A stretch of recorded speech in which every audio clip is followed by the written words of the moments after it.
গাজার যুদ্ধবিরতির পক্ষে ভোট দিল জাতিসংঘের 158 দেশ। আসসালামু আলাইকুম, আপনাদের সাথে রয়েছে আমি মোহাম্মদ রফিকুল ইসলাম। শুনছিলেন সংবাদ শিরোনাম, জানাচ্ছি বিস্তারিত। ফিলিস্তিনের গাজা উপত্যকায় অবিলম্বে যুদ্ধবিরতির দাবি এবং জাতিসংঘের ফিলিস্তিনি শরণার্থী সংস্থার কার্যক্রমের প্রতি সমর্থন জানিয়ে সর্বসম্মতিক্রমে জাতিসংঘের সাধারণ পরিষদে দুটি প্রস্তাব পাশ হয়েছে। আল জাজিরার এক প্রতিবেদনে জানা যায়, সাধারণ পরিষদে 193 সদস্য দেশের মধ্যে 158টি দেশ যুদ্ধবিরতির প্রস্তাবের পক্ষে ভোট দেয়।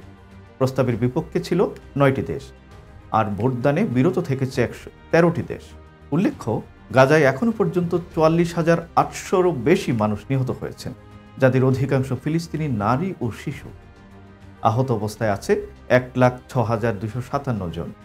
এমন তালিকা সামনে রেখে ইসরায়েল ও ফিলিস্তিনি সশস্ত্র গোষ্ঠী হামাসের মধ্যে অবিলম্বে যুদ্ধবিরতির আহ্বান জানায় জাতিসংঘ।